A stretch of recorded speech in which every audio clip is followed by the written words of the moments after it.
Einige Leute sagen, die Breze symbolisiere einen Mönch beim Gebet.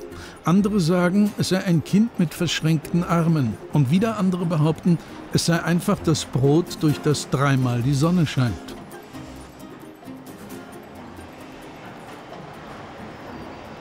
Wer auch immer recht hat, eins ist sicher: Für die Brezen braucht es ein ganz besonderes Mehl. Seit über 80 Jahren schon malt die Hofbräu-Kunstmühle inmitten der Altstadt Münchens das Korn, aus dem die Oktoberfestbrezen bestehen. Stefan Blum ist der Müller. Er bekommt heute 25 Tonnen Weizen.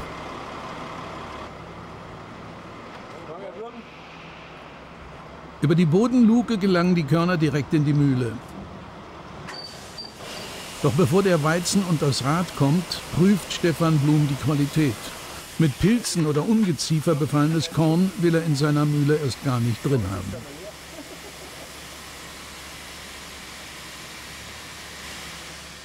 Die Farbe schaue ich an und dann die Verunreinigungen. Ganz wichtig ist der Geruch. Das ist jetzt, vor allem wenn es noch alte Ernte ist, könnte Lagergeruch haben. Oder wenn es mit zu hoher Feuchtigkeit eingelagert ist, sowas spürt man dann. Meistens ist alles in Ordnung. Dann kommt der Weizen zuerst ganz nach oben ins oberste Stockwerk der Mühle. Hier trennt sich im wahrsten Sinne des Wortes die Spreu vom Weizen. Was kein Weizenkorn ist, wird aussortiert. Gründlich und fast ein Dutzend Mal hintereinander. Also das Korn kommt ja vom Acker und da sind Steine drin und Erde und andere Getreidearten, weil die natürlich sich einnisten und auch auf dem Acker wachsen. Und die muss man alle entfernen, damit der Weizen dann ganz pur ist, ne, bevor man malt. Die Walzenstühle sind fast 100 Jahre alt. Jeden Tag mahlen sie 27 Tonnen Weizen. Die Hofbräumühle ist nämlich eine reine Weizenmühle. Das hier ist die erste Schrotwalze. Da kommt der gereinigte und vorbereitete Weizen und wird mit dieser Walze aufgerissen. Das schaut dann so aus. Das ist davor und das ist danach. Von der Schrotwalze gelangt das Korn in diese Holzkästen, in die Plansichter, wie der Müller sagt. Im Inneren stapeln sich, gut befestigt, 350 Siebe. Sie sieben das Schrot und sortieren es nach Größe.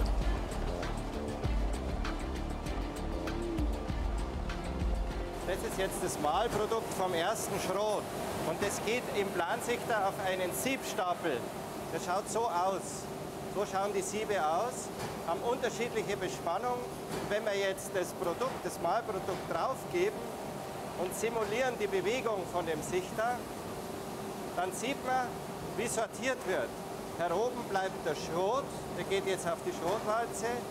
In der Mitte sehen Sie den Grieß, die feinen Teile gehen nach unten.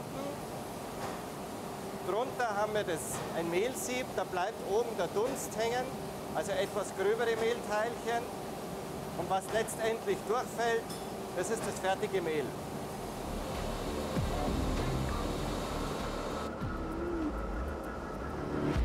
Nicht jeder Müller geht so behutsam mit dem Korn um wie Stefan Blum. Seine Mühle mahlt langsam und sorgfältig. Und genau dies ist auch sein Geheimnis. Das Mehl ist schön hell und lässt sich später leicht backen.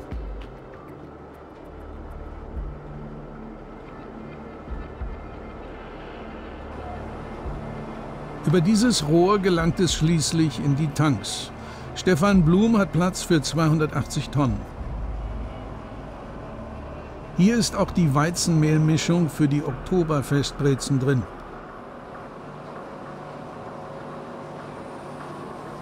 Auf die wartet schon Oswald Piller. Der Bäcker ist spezialisiert auf die Wiesenbrezen. Bis ins Hofbräuhaus nach Las Vegas liefert er. Dort nennen sie ihn den Brezelpräsident. Mehl ist nicht gleich Mehl. Es gibt von großen Mehlmühlen, die was sagen wir, für die Hausfrauen, und das ist halt eine einfache Pampe, wenn ich so sagen darf. Und wir bekommen halt von diesen Müller, die mahlen für uns exklusiv und nur für uns ein gewisses Rezept, speziell für unsere Brezen zugeschnitten und so. Mehl aus der Hofbräumühle und kaltes Wasser geben der Breze Körper. Den Geschmack bilden Salz, Malz, Fett und natürlich Hefe. 3000 Wiesenbrezen pro Stunde schaffen die Bäcker in der Hochsaison, dem Oktoberfest. Ansonsten richtet sich die Produktion stets nach der Sonne. Bei Biergartenwetter wird gebacken, bei Regen stehen die Maschinen still, wie auch im Winter. Nach 10 Minuten Kneten ist der Teig geschmeidig. Schauen Sie her, jetzt ist es so, jetzt wenn der Teig fertig geknetet ist, dann kann man so ziehen, sehen Sie das? Dann wird das hauchdünn, wie bei Mutters Apfelstrudel. Und der darf dann nicht mehr reißen. Eine Schraube drückt den Teig unten aus dem Topf heraus in die Portioniermaschine. Stücke zu 300 Gramm walzt die Maschine erst platt, dann rollt sie wieder auf.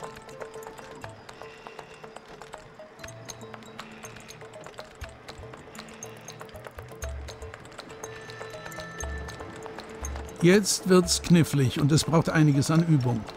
Doch die Bäcker hier haben den Bogen raus. 750 Brezen schlingt jeder von ihnen pro Stunde.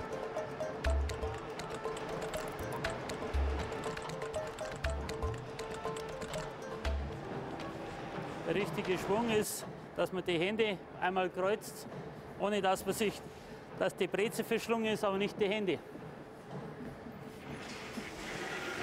Automatisch geht's auch. Der Bäcker hat eine Maschine erfunden, die die Teigrollen miteinander verschlingt für kleine Brezen.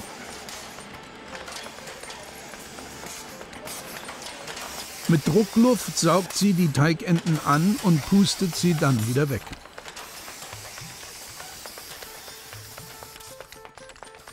Bei dieser Geschwindigkeit kommt kein Mensch mehr mit. 1800 Brezen pro Stunde ist der Rekord.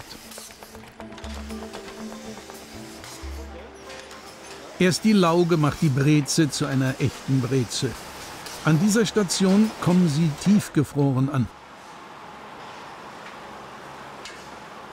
Die Breze, die muss jetzt steif sein, entweder eine Haut oder leicht angefroren sein, dass die Lauge nicht ins Innere dringen kann. Das ist sehr wichtig, weil der Teig würde sich anziehen wie ein Schwamm. Das Geheimnis: ist die Lauge zu lasch, gibt's weder Farbe noch Geschmack. Ist sie zu scharf, schmeckt's auch nicht und es gibt keine Kruste. Natriumlauge wird erst nach dem Backen neutralisiert.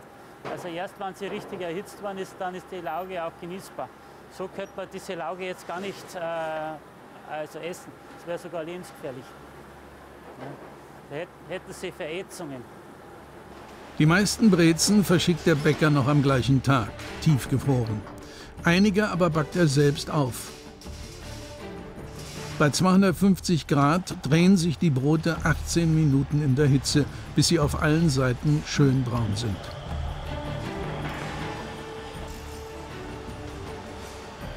Die perfekte Breze, zumindest die echte bayerische, ist am dicken Bauch aufgerissen. Die Berliner meinten immer am Anfang, die sind geplatzt wie die Weißwürste. Aber die Breze soll aufreißen, weil es gibt da eine ganz andere Optik. Es schaut nicht aus wie braune Schuhbantel, was zusammengelegt sind. Das ist halt eine richtige Breze. Aber egal, ob Bayer oder Preuße, so verführerisch und lecker, wie sie jetzt aussehen, sind sie die beste Begleitung für die Maß Bier.